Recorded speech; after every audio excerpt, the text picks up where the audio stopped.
And we have Jay Polk, next year's chairman of the chamber, is with us here today. So thank you very much. And I would be remiss if I didn't say a little bit something about Tony Salvatore, especially sitting next to Jason. I know that the tournament will be coming up, the Travelers Tournament, but a lot of the activity that happens along with that, really, thanks, we have a great chief of police now, but started with Tony's leadership way back to make sure it was smooth. All the transitions that happened were terrific, and I want to publicly thank you for your service on all of that when you're chief of police. And we have Rick Moran, our chairman, come on up. Come on up, Rick. Great. Thank you, Larry. Welcome to our January meeting. Usually at this time of year, the staff are trying to juggle a snowstorm. Today, I guess it's the fog, so we'll take it. I just want to thank Webster Bank for hosting and bringing Coach Penders to us. It's going to make for a great meeting. And as usual, before you have your blue sheets, which have the state and local officials that are in attendance. We have a great number of them, so I wouldn't be surprised if you have one at your table. And January has actually been a great month for new members. I think we're ahead of last year at this time, but we have one new member in attendance with us today. It's David Allen, Hospitality Group out of Berlin. If you please stand up for a round of applause.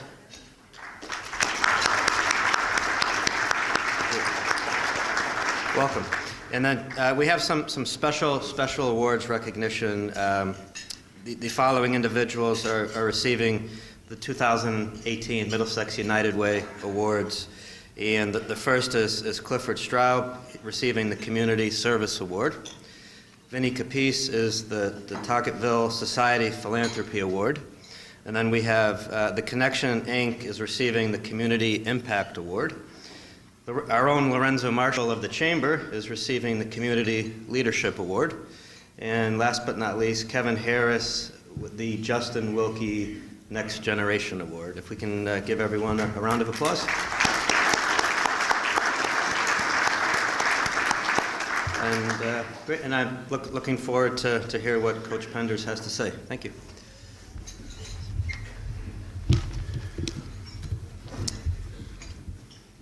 We were at a great event on Sunday, some of us here. An individual was recognized for his 90th birthday, a World War II veteran, and an unbelievable friend to so many of us here in this room today, a great human being. He has been such a mentor to myself way back to the 80s. There's an award given at Xavier High School named the Custom Carpet Award that Albert started back in the 1960s. Just an unbelievable person. Let's have a round of applause for Albert Hamra, 90 years young.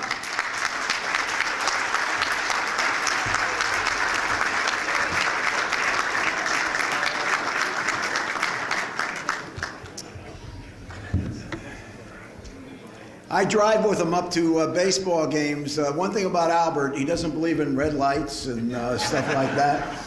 He says at age 90 he can go through lights and whatever, but you're hanging. I'm not a great driver, but I hang on when I go with him, but just terrific guy. Also, over the last weekend, we had we had a terrific event. Johanna Bond did a great job from our staff. We had Restaurant Week. We had 27 restaurants throughout Middlesex County participate. We kicked it off with an unbelievable business after work for about 250 people at Powder Ridge. And it was, I don't know if Sean's here today, but a big thanks to Sean Hayes and his whole team for hosting that. Also, we had a restaurant showdown with some of our restaurants really participating at this to show the great food they have. And we have the winner group with us here today, the group that won, First and Last Tavern. And I know the whole team is here with Tony. Come on, stand up and be recognized for winning that competition.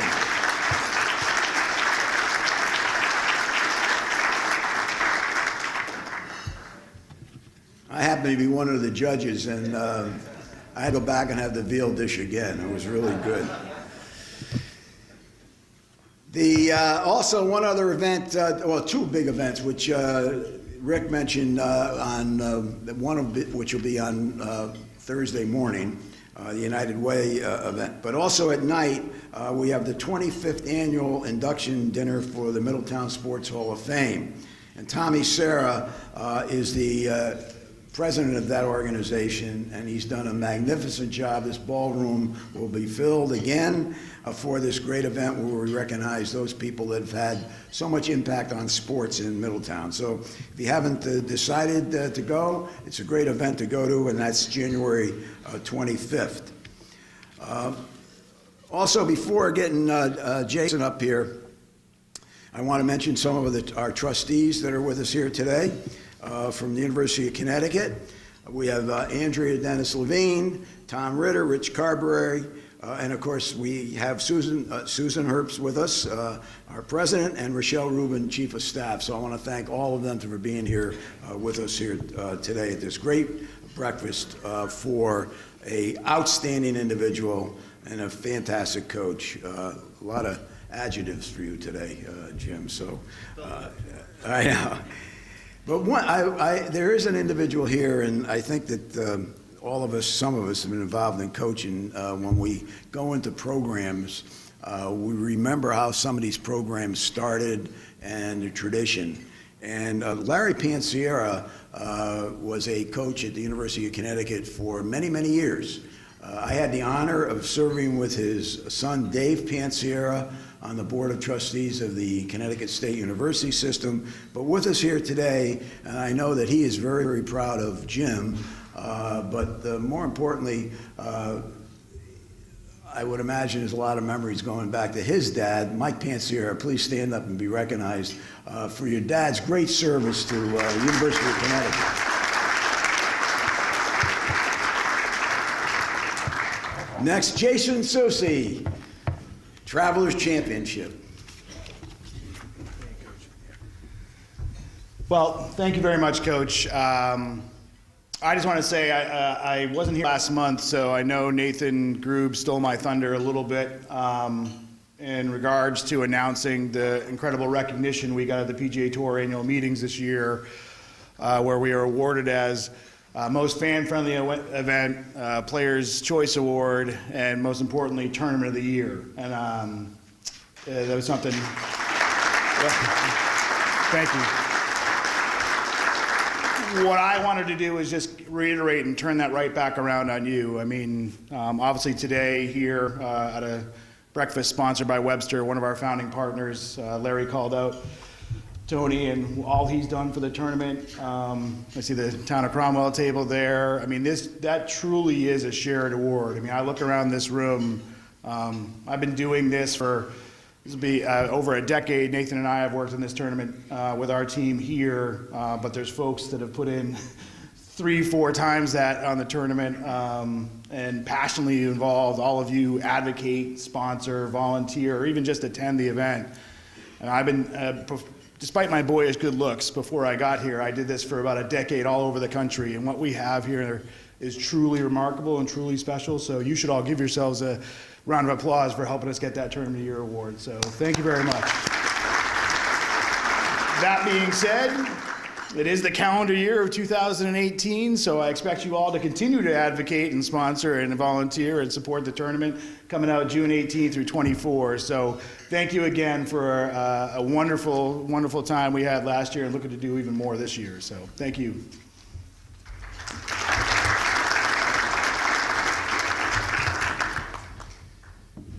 As you know, our chamber, we're a very strong business organization, and as Rick said, we're having the biggest year ever in new members. We are getting very close to 2,500 members. There's not enough, that is a big chamber.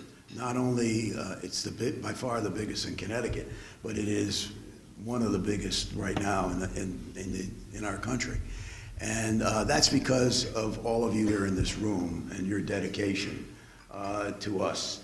We're picking members up from literally all over the central Connecticut region at this point, some of which is with the breakfasts and the business after works and the events we run.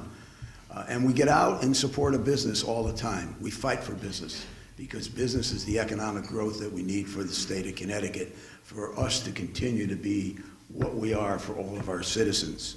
We also do other things in the chamber, which is very important because we feel we have to get involved in other activities. As you know, we work in the drug alcohol area for our membership, and we run different councils throughout Middlesex County to try to help these various different towns out through McSack, and that's another area of leadership with Tony, that he's the head of that group. We also, this is Mentor Month, this is our 25th year of running the mentor program in the city of Middletown. We are very close to have now mentored about 2,200 kids. That means there were 2,200 kids that were mentored by 2,200 business people and given up their time and energy for kids that needed a role model. And that I am so proud of. Jennifer DeKine does a great job on that. And Hal Kaplan, who was the former principal of Lawrence School, the program is named after him because he has been dedicated to it. So again, I want to thank a lot of you here in the room that are mentors, and we need more mentors. There are a lot more kids that need somebody to be talking to them. So again, thank you very much. And we do have a smaller program going now in Cromwell also. So we do need mentors, we do need your support, and Jennifer DeKine just does an unbelievable job in our office working on this. I'd like to introduce James Lane and thank him, first of all, from Webster Bank. As you all know, James was a longtime employee of the Chamber, did a fantastic job when he worked here. I was honored that my son Mike played on the same football team with him in Trinity, and I was responsible, I think, for cracking Coach Miller's rib after they beat Williams, and they stopped them, and I think, how many straight was William?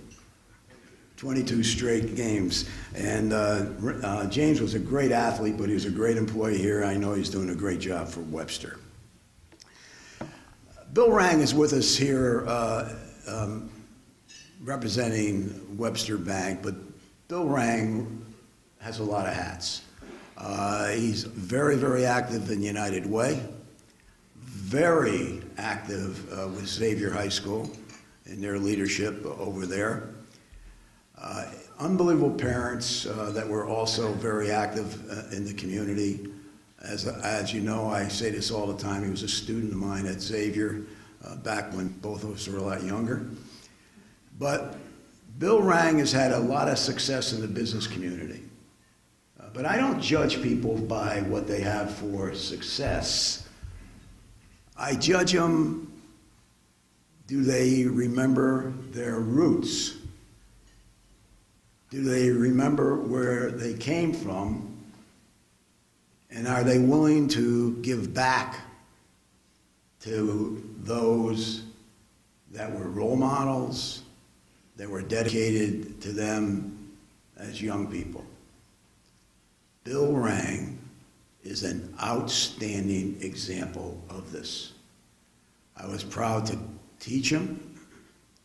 I'm more proud to call him a very close friend, and all of us here should be honored that Bill Rang will be introducing Jim Penders in a minute. Bill, thank you for your dedication and service to our region, and more importantly, as I said before, thank you for your wonderful friendship. Bill Rang.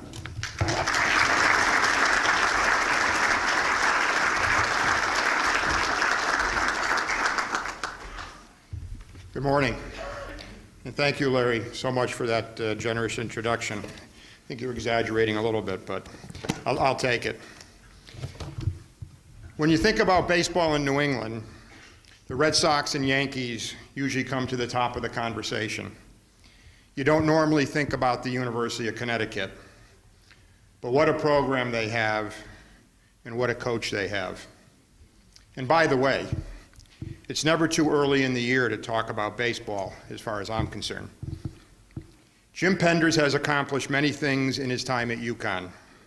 both as a player and a coach.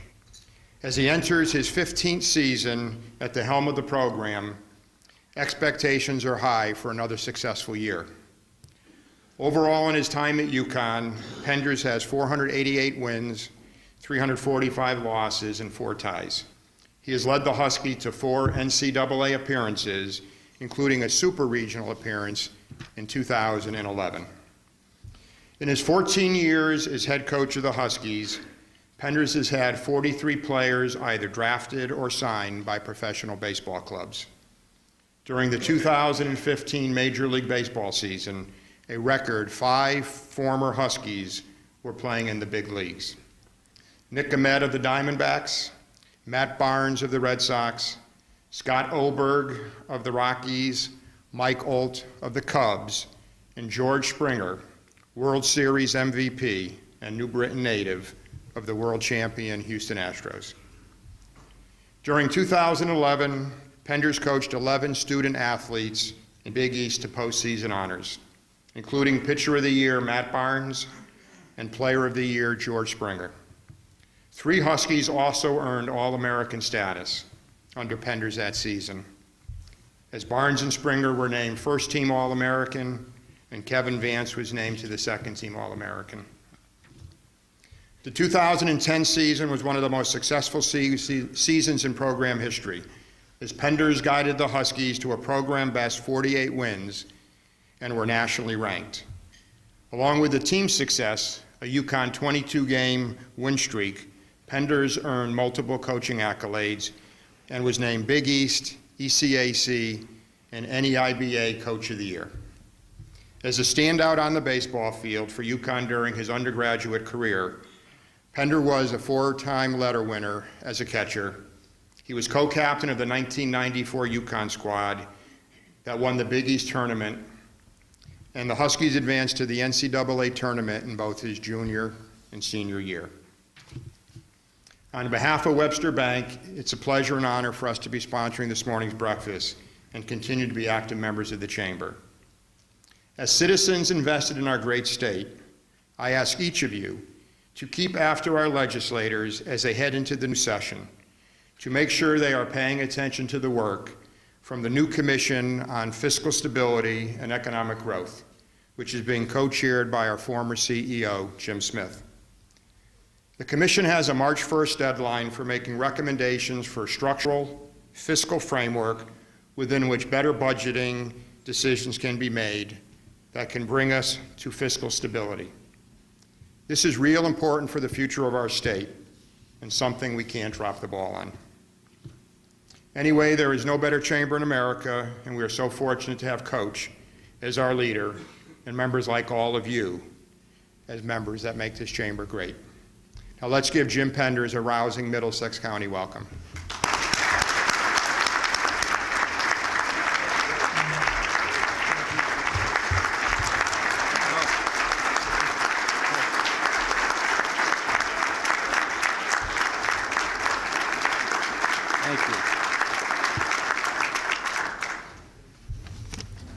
As my great mentor, D. Rowe, would say, that's great. I'm glad you had a chance to adjust your shorts.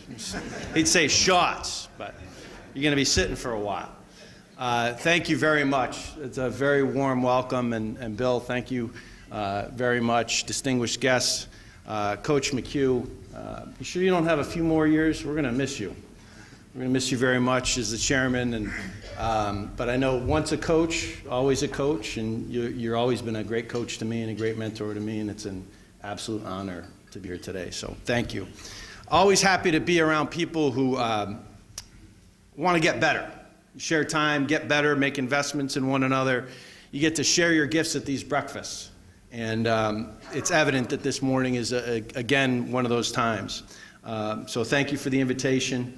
I get to do a few of these things, not anything quite like this in the morning this early, but during the off season we get to do a few speaking opportunities, and that's been the case for several years now. I have a young son at home, not so young anymore, he's 14 years old now, but back when he was 6 or 7, he said, his name's Hank, he's a freshman at East Catholic now, and back when he was 6 or 7, eating his Cheerios one morning, and I didn't get to tuck them in the night before, which isn't that rare an occurrence. But he said, "Dad, didn't you do a speech last night?" Because I was rushing out to do another one that morning. I said, "Yeah, I got another one this morning and then another one tonight, bud, so I might not see you till tomorrow morning." And sure enough, that was the case. But he said, "How do you do all those all the time? You're doing a lot of them." I said, "But," and he seems really locked in. He has a very convincing look to him. He's like you guys are right now, like pretending to listen, intent. But so he's very convincing. But he has a gift for malaprop. He likes to mix up words every so often. So I said, "But I just try to be very brief and self-deprecating." And the next morning, he's eating his Cheerios and asked me "Hey, Dad, how did it all go yesterday? How the speeches go?" And he got that big eyes and big look on his face, innocent. I said, "Hey, bud, thanks for asking. It went great. I thought it went great." And that's good. So did you do a lot of that brief self-defecating?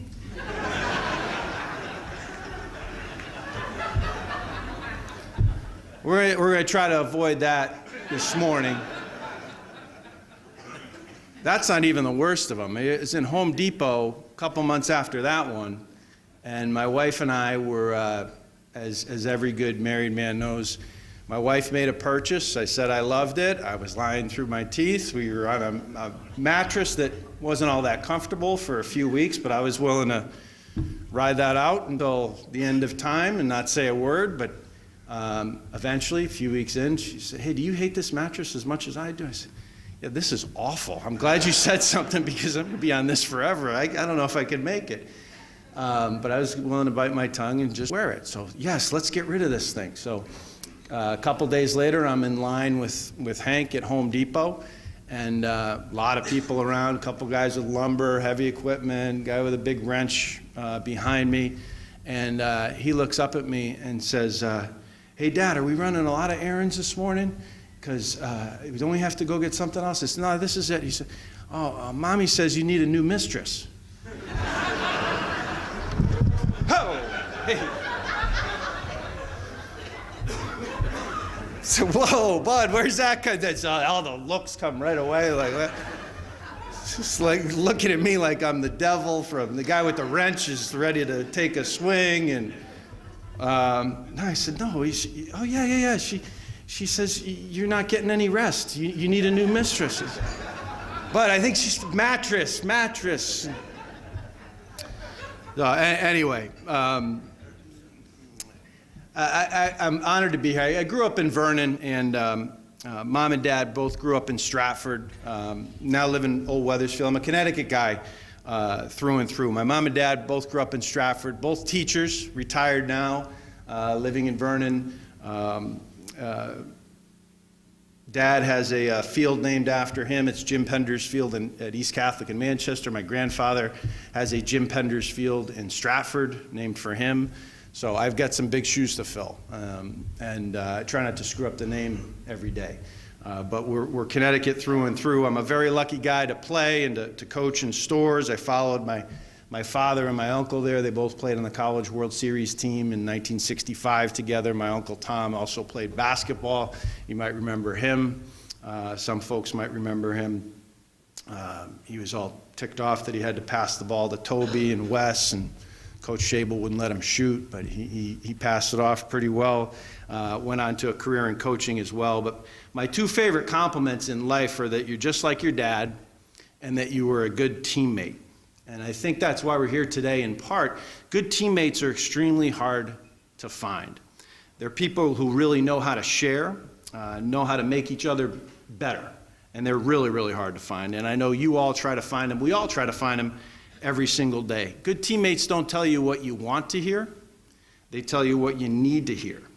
Good teammates hold themselves accountable, and they do the same for you. Good teammates take blame and never, ever transfer it. They're quick to deflect credit. In short, good teammates really know how to share very, very well. And if you could just bear with me for a second, I'm not going to make you do anything crazy. I'm not going to talk about fish cakes or Batman. I know you've heard that one before a while ago. What I want to talk about is thinking about the absolute best moment of your life. Okay, I'm not going to ask you to close your eyes. Just think about that best moment of your life. I would bet, I'd be willing to guess, that you were with at least somebody else in that moment. You were not alone in that moment, that best moment. The worst punishment there is, solitary confinement in prison, right? Mrs. Youngerman's first lesson in kindergarten to me, a long, long time ago at Maple Street School in Rockville, Connecticut. We all gathered around tables. There were a box of 6 Crayola crayons on the table, and there were 6 kids at the table, 6 5-year-olds. And she said, I want you to use every single color in the box, each and every one of you, and you're going to make a picture of a nice doggy this morning. Remember it like it was yesterday. One of the most powerful lessons you can learn. First day in kindergarten, if we were going to use every color in the box, we were going to have to quickly learn how to share. Make something beautiful without sharing was going to be impossible that morning. Our team right now is beginning a new season, one in which we are going to share an awful lot of time, an awful lot of energy, and we hope to share a championship at the end. In order to do that, we need to make more investments in the form of a lot of hard work, dedication, perseverance, all the things that you hear coaches talk about all the time. And I'd imagine those investments are not unlike the ones that you must make in your daily lives to be productive as members of the community, as members of your family, as business leaders. And our guys know, our players, our baseball players, certainly know that as UConn Huskies, much is expected of them. And they do a very good job of sharing for the most part. I'm very, very lucky. They're good kids from good families. And in 2018, I'd encourage you all, we're in a new year here, I'd encourage you all to share more than you ever have. And if you do it, I'll guarantee that you'll get more than you've ever had. Share with your families, your peers, colleagues more, your friends. Share your hopes, your fears, your doubts and dreams. Search out opportunities to leave your comfort zones and to collaborate with each other. Make every day more like these kinds of breakfasts, these kinds of mornings. If you just do that every single minute, you're going to be a very rich person indeed. I think that sharing, that communication is the backbone of any successful endeavor. And if you're not willing to put yourself out there, occasionally make yourself vulnerable, you can't find strength. You can't expect teammates in business to make it easier or better. And on the contrary, if you don't make them your teammates, you all know, by communicating, by sharing, they're going to quickly become your competitors. I coach and I teach, but I also recruit and I fundraise. Not all that subtle that we have a project going on over there, if you haven't noticed on your way in. We're fundraising. An awful lot of people in this room have been very instrumental in helping us get to where we are, and we got to push over the finish line and get home with the building construction of our beautiful baseball facility, which with a little bit more help and a few more dollars, we're going to be able to make a reality. But fundraising, recruiting, they're a lot like raking leaves. You're never, ever done. You got to keep doing it every single day. We have the way I look at it is we have current Huskies and we have potential Huskies. That's it. We have current donors and we have future donors and nothing in between. If we're all willing to share more of ourselves, we wind up discovering opportunities to learn from each other and make the sum of what we do bigger and better than ourselves. That's what it's about. I am extremely fortunate to be in the toy department of life, to earn a living in the toy department of life. I'm in the world of sports, a world that teaches life lessons and values teamwork, loyalty, making oneself and each other better, not just with transactions, but with transformation. What I mean by that is when we do it right, we don't just teach a swing or a new pitch, we transform young people into leaders, and we form lifelong relationships along the way. At UConn, we have a collection of individuals that must develop into a team by simply becoming better teammates. And I know you're all looking for the same in business. Your job is to get folks to invest in your collective growth, continue to invest in it, and give back. We already heard about that this morning. There's awesome energy in these breakfasts. This morning, there's great energy in here. And we have that on our team now, too. It's January, so we're undefeated. I don't know where those 4 ties came from, but that's not right in baseball. You shouldn't have ties. When we get the lights, we'll never tie. When we get those lights, we'll be able to finish the ball games. The chemistry's great, though. We're undefeated. There's no travel list that's been posted. There's no lineup that's been posted. Nobody struck out. Nobody's made an error. There's no choice but to be great right now. We have great chemistry. I hear about, oh, Coach, this is different this year. We've got great chemistry. We all love each other and lovey-dovey. That's going to change. We're going to have failure soon. The challenge is to have the same attitude, concentration, and effort every day.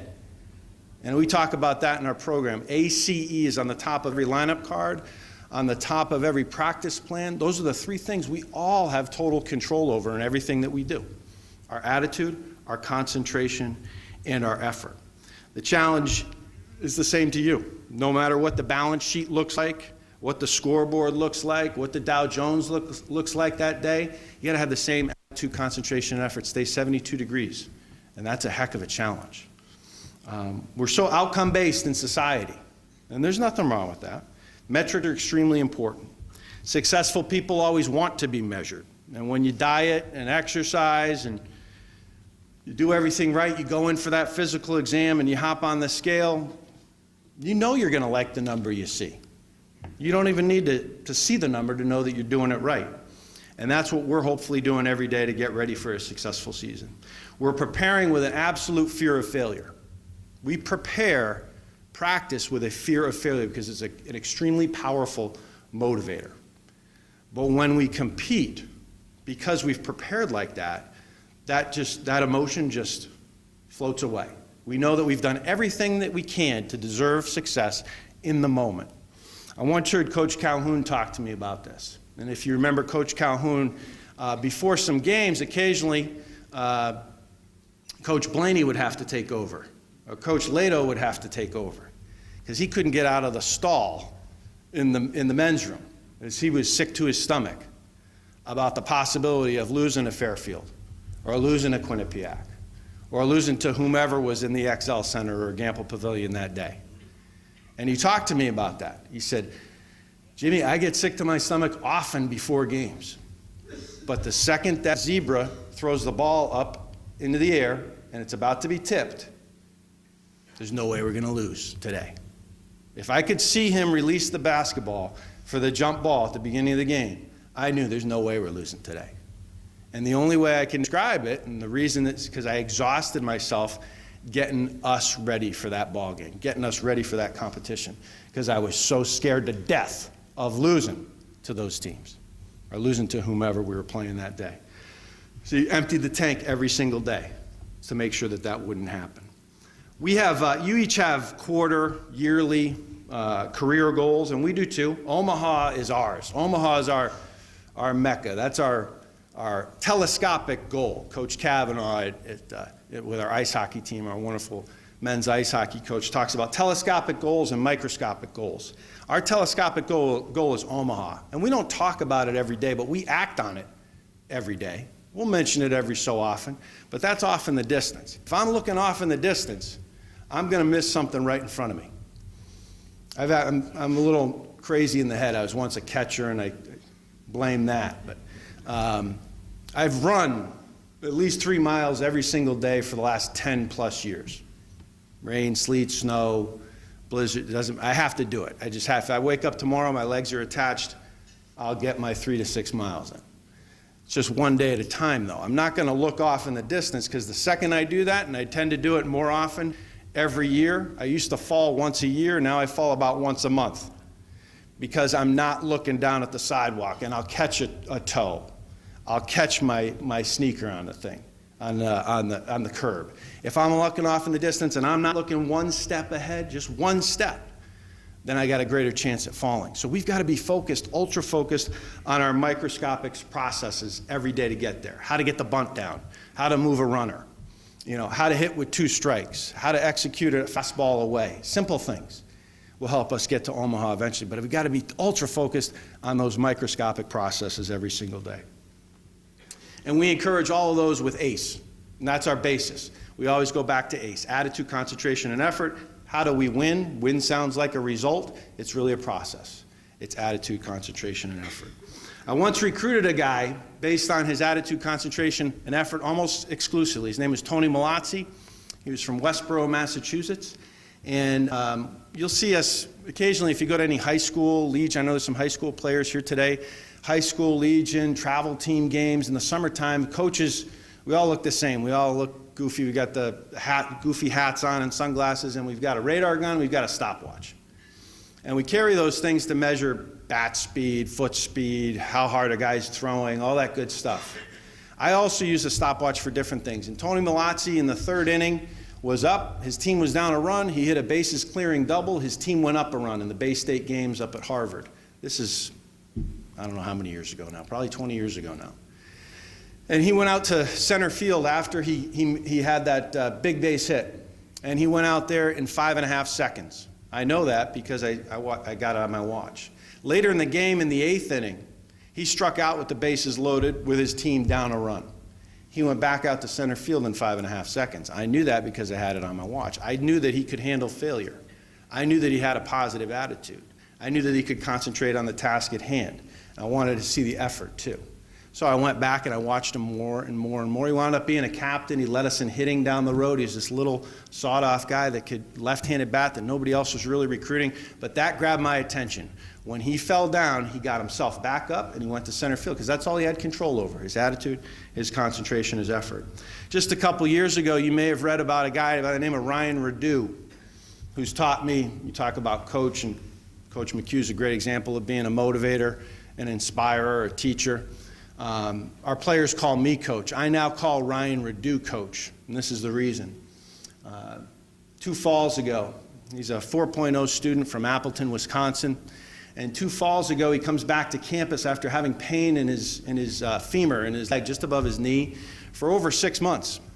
And initially he thought he got some therapy done on it in the spring. He pitched pretty well for us, big 6'5" guy, big, strong, ox. And threw 93, 94 miles an hour. Comes back in the fall after still having the pain, and our trainer says, you know what, we should get an MRI on that. We should get an x-ray on that. They do it, comes back, goes to our doctor. Dr. Matt Hall calls me into the office. He says, Coach, I've got Ryan Redu on my couch. I need you to come over. I just want to share something with you. And he goes, just give me a second. I'm going to step out of my office and talk. So he excuses himself from Ryan. He hasn't talked to Ryan about the diagnosis yet. Tells me on the phone, he says, I got to tell Ryan that he's got cancer, and I need you here when I tell him. He's got a tumor in his leg. I don't know enough whether or not it's treatable yet, but I need you here with him when I say those words. I said, Doc, and he's a young guy. I said, Doc, this your first time doing this? He said, yeah. I said, well, mine too. We're going to coach each other through it then, I guess. So I came over. He has a little tiny couch, and Ryan was sitting right next to me, shoulder to shoulder. When Dr. Hall said those words, Ryan, I have some bad news. You have a tumor in your leg, and by definition, that means you have cancer. As he said the words, I could feel Ryan, not just hear him, but feel him, actually inhale once and exhale. What's next? That's what he said. What do I have to do to beat it? Was his second sentence. Not, oh my God, how am I going to do this? He fell down. He allowed himself to inhale, exhale, got back up. Called his mom and dad, and he's just competed his butt off in inpatient chemo at UConn Health. He's doing great today. Made it through he had a season off of rehab. Got a 4.0 master's in accounting. He's a CPA out in Minneapolis, Minnesota right now, and an unbelievable inspiration to me until the day that I take my last breath, and how to deal with adversity. He graduated he got his undergraduate degree while he was in UConn Health. The nurses there were unbelievable. Held a ceremony for him, got the mortar boards and the whole thing out. Unbelievable example of what it means to be tough, battle every single day to get better, and he did just that. So those are the kinds of kids that I have the opportunity to work with, and that's why I've got the best job in the world. I'd encourage you to be willing to adjust every single day. If I taught the same way that I did 10 years ago, 10 minutes ago, I probably wouldn't be doing it today. Certainly wouldn't be successful. I'd probably be fired if I was doing it the same way I was doing it 10, 15 years ago. Adjusting isn't giving in. Adjusting is learning. It's growing. If you want students to adjust, you better be willing to do the same. So I ask our players at the end of fall seasons, hey, how did I stink? What do you want to see me get better at? And they don't sign their names. I don't want to know. They write it down. I said, let me make those changes. And some of them are really hard to hear or hard to read. But I've got to be willing to adjust. If I want them to adjust, I better be willing to adjust myself. And we all have mottos in coaching. Mottos are very important. Modeling it is way more important. So I'd encourage you to think about that. Have your mottos. Stick to them. We have ACE. We have WIN. We have 4 pillars in our program. But stick to what the real concrete foundation of what you do is. And those are our pillars. Our recruits hear about our 4 pillars on their first visit to campus. Number 1 is they're going to graduate, they're going to reach their academic potential in doing so. I got 2 parents that are teachers that I still got to look in the eye. I got to sleep at night, so we're going to do everything in our power to make sure that they graduate with a degree from one of the top 18 public schools in the country and they reach their academic potential in doing so. Second one's championships. If you don't win championships at UConn, you don't stick around too long. It's a place of excellence. It demands excellence. We're going to win plenty of them. We got to balance that. Okay, balance getting your degree with winning a lot of championships too. The third one's not as easily measured, but you know when you see it, and that's to make you a better leader, make you more accountable, more dependable, more caring, more self-disciplined than you are right now. The way we measure that third one is with the giving back. If you give back, then we were successful at number 3. We were successful. If you don't give back, George Springer, I just got back from his wedding on Saturday. He got married in Newport Beach, California, a beautiful ceremony. It's absolute honor to be there. And it was awesome just to get the invitation in the mail. He's giving back. He's saying thank you for something beyond just championships, just graduation. He's saying thank you for making me better as a person. And that's beautiful. That's my why. I try to share that every chance I get. I know there's TED Talk out on that that's extremely powerful. I talk about that all the time. Our recruit hears about my father. I coach because of my father. I want to be more like my dad. That's it. It's as simple as that. He's the richest man I know. He coached and taught at East Catholic High School in Manchester, Connecticut for 44 years, one place, 44 years, the richest man I know. There's not going to be anything in the will. He worked for the Archdiocese of Hartford. There's not going to be a lot in the will, but he's the richest man I know because he still gets the wedding invitations in the mail. He still gets the birth announcements. They still show up at the wakes and funerals. His former players still call him all hours of the night when they're going through a hard time, a divorce, financial problems, whatever it may be. That's what makes him the richest man that I know. So I tell all of our players about that right away. That's why I do what I do.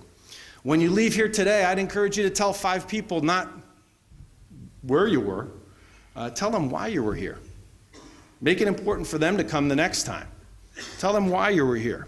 Why do you bother doing it? Why do you bother waking up and getting here on these mornings? Okay, then you'll be more apt to bring them with you next time. Favorite compliments, I told you about them. My favorite topic is UConn. Absolute favorite topic is UConn. My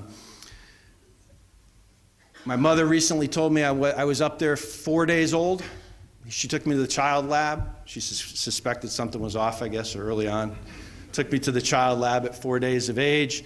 First field trip, Mrs. Youngerman, kindergarten. We went to the farms. We had the dairy bar ice cream. Fed the ducks all through.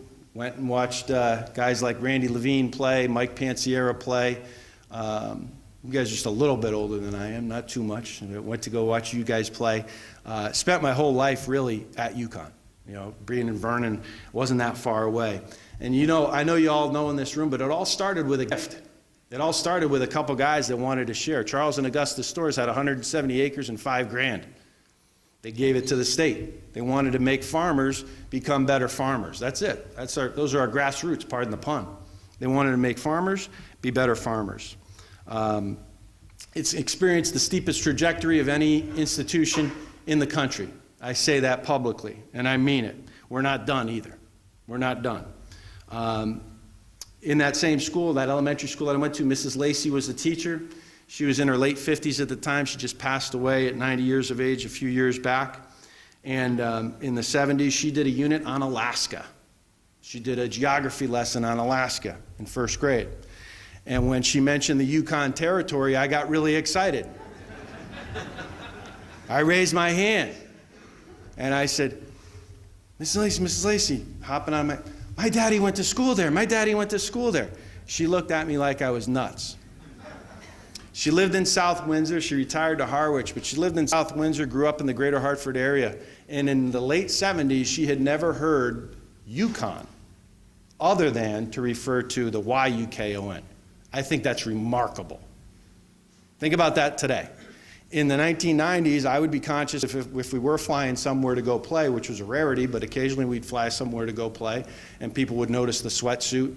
And they say, oh, where do you go to school? Not looking that closely. I was always conscious in the early 90s of saying, oh, the University of Connecticut. The University of Connecticut, because I didn't want to get the look that Mrs. Lacey gave me as a 6-year-old. Okay? Now I can say UConn anywhere in this country, they know what I'm talking about. Think about that. Instant brand recognition. Every recruit that sits in my office, UConn, they know it. It's awesome where we've come from, but let's not focus on what's behind us. Satchel Paige said, if you look back, somebody might be gaining on you. Okay? Let's keep looking forward. Let's use that windshield and not the rear view mirror, but it is important to remember where you came from. Okay? And we've come a long way. $8 million budget in 1994 in athletics. $8 million. That's my senior year. I know I look a little younger than that, but $8 million, it's over 85 this year, $85 million. There's no other university in the country that has a division of athletics that's grown to that extent, budget-wise, over that same time frame, more than 10 times what we spent in 1994. We were not 18th in the U.S. News & World Report rankings. We were not the #1 ranked public institution even in New England at that time. We might have been #1 in the Playboy rankings, but we were not #1 in New England in U.S. News & World Report. Today we are. Investments were made. My degree is worth much more than it was worth in 1994, and I owe. That's why I give. Pillar 3 was good to me. I owe. That's why I give. Today, Division I football, 19 more national championships than we had in 1994. How many institutions can say that? Men's soccer, 3 in field hockey, 11 in women's basketball, 4 in men's hoops. We're the 18th best public institution in America. That's U.S. News & World Report talking, not me. 15 years ago, we were 38th. Make that same progression over the next 15 years or so. We're going to have Carolina, Cal, Berkeley, Michigan looking up at us as opposed to the other way around. That's the motion picture that we're talking about. That's the trajectory that we're on. And that's what we have to continue with investment. So how do we do that? How do we do that? The sky's the limit, but we need more. We need better teammates. We need good teammates. How many of you went to UConn? Raise your hands. How many of you have a parent or a son or daughter who went to UConn? Raise your hands. How many of you have a neighbor or a friend who went to UConn? How many of you pay taxes in Connecticut? You're all investors. You're all investors. You should all share in it. You're all our teammates. So let's be good teammates. When your neighbor, who doesn't know any better, might call us a cow college or a commuter school, have our backs. Tell them to visit campus. We have stores in stores now. If they don't think so, they haven't been in a while. Tell them to get their butts to campus. The ones who are the last converts live closest to the church. I should not have an easier time recruiting in East Longmeadow than I do in Somers or Enfield. I should not have an easier time recruiting in Port Chester than I do in Greenwich. I should not have an easier time recruiting in Westerly than I do in Stonington. That's got to change. So the people that live closest to the church, they think they know what's going on behind the doors. They have no idea. They haven't been in. Come inside. Come inside. Come back up. See what we've got going. What President Herbst has done and her team has done is unprecedented. It is an absolutely strikingly beautiful place. When I first started coaching, we would have to avoid buildings on campus, scaffolding, all kinds of. Now the scaffolding, we've got scaffolding, we've got progress going on, we've got cranes, we've got heavy equipment, but there's these beautiful windscreens around it, talking about where we're going, what's outside that windshield, not the rearview mirror. And it's awesome to look at and to be a part of. It's a hard-working place. If you get a season ticket appeal, if you get a UConn club appeal, answer it. Answer it. Don't hop on the bandwagon when it's going. We need you now. We need you now. If you get a UConn club appeal, if you get an appeal from me for the stadium, please consider it. Please pass it along to somebody who might be passionate about baseball or about our state university. We all just raised our hands. You're all investors. You all should share in it. You all should be invested in our growth as a university and as an athletic program. I want to leave you with, but we haven't forgotten our roots. We haven't forgotten the Storrs brothers. Our players hear about Charles and Augustus often in our program. They were men who encouraged others to get their hands dirty, to wake up earlier than everybody else, to become better farmers and cultivate what we've got. And that's what we're doing. I'm going to leave you with 3 quick stories on alumni of ours. A guy who played for us in 1950, the one I'm going to start with first. His name was Richard K. Love. He founded an insurance agency after he graduated in 1950 from the University of Connecticut, and he was a pitcher on our baseball team. Dick pitched in the Yale game in 1950. He was part of the first team at UConn to defeat Yale in any intercollegiate competition. Okay? He was the winning pitcher that day in 1950. The reason I know that is that when he passed away in November of 2011, there was a family friend that happened to be in the house when he passed. And Mr. Love asked one of his daughters, I believe, to go into the bedroom closet and go up on a shelf. There's a shoebox there, and there's a baseball in it. I want you to bring me the baseball. Nobody in the family knew this existed. She brought him the baseball, looked at it, said, "Dad, what's this?" "This is the game ball from the game in 1950 where we beat Yale." And he had all of his teammates sign the baseball. He took his last breath with the baseball in his hand. That's how much his teammates meant to him. It was the year 2011. He pitched in that game in 1950. 61 years later, he hadn't forgotten where he came from. He hadn't forgotten his teammates and what they meant to him. Next one, going back a little bit further. Kei Kayakawa. Kei Kayakawa was a right-handed pitcher, 4'11". He also played on our football team, believe it or not. In 1943, he was at Oregon State University. He's an Oregon State Beaver in Corvallis. We had a policy at that time where, as many of you know, Japanese Americans were sent to camps. And his family was sent to Tool Lake, away from the coast. And our government kind of grouped all the Japanese Americans that were on the West Coast together in these camps.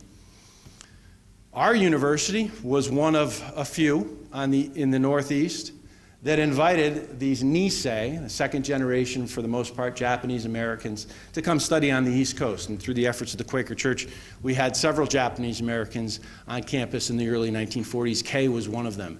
Kay came to a reunion of sorts in 2004. I had just become the head coach, and I got to meet him at that time. He'd been sending apples from his orchard in Hood River, Oregon.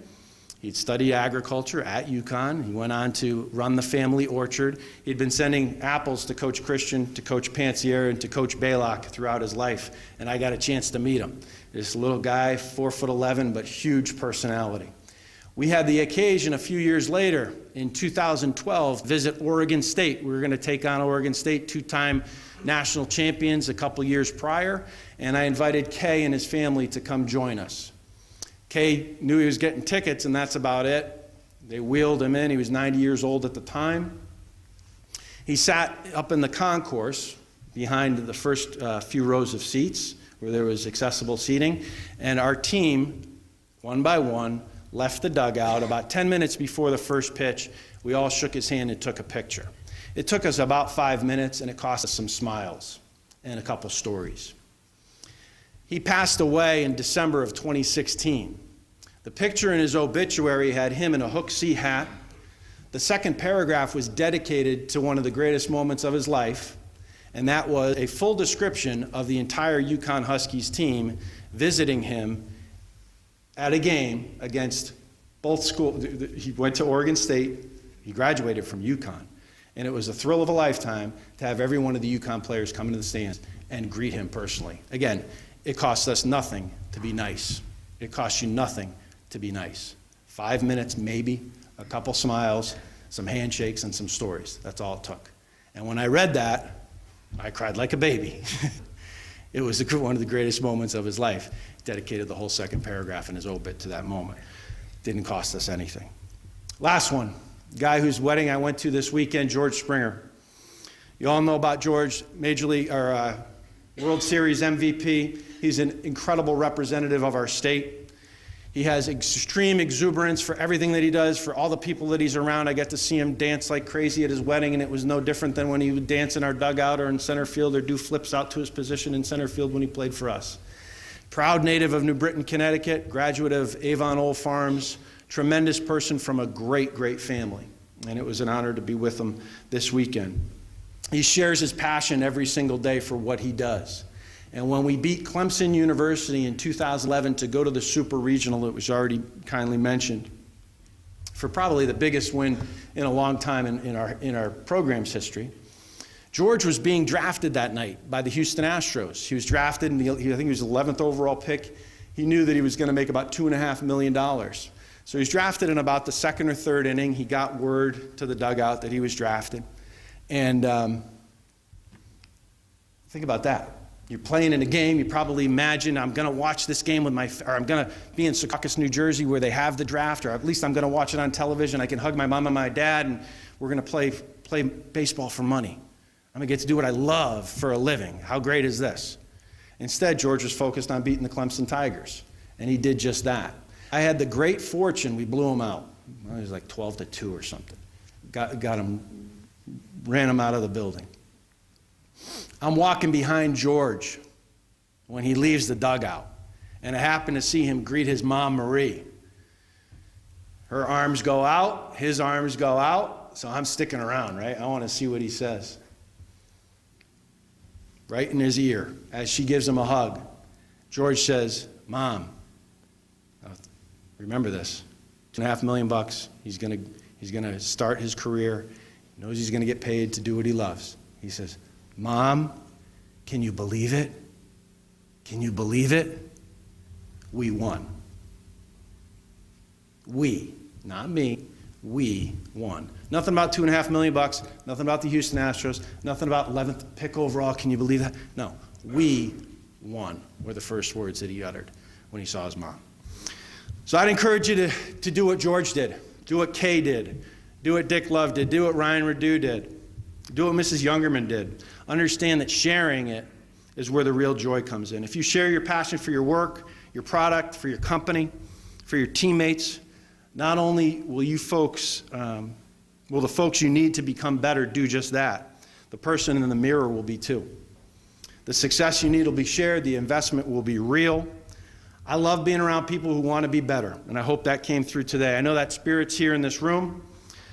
You're already great for being here, but like our program, you can be greater. So please take those lessons that those people that I just mentioned offered me, and you'll get all you need and more. I'm glad, super glad, to be teammates with you all. Thank you very much.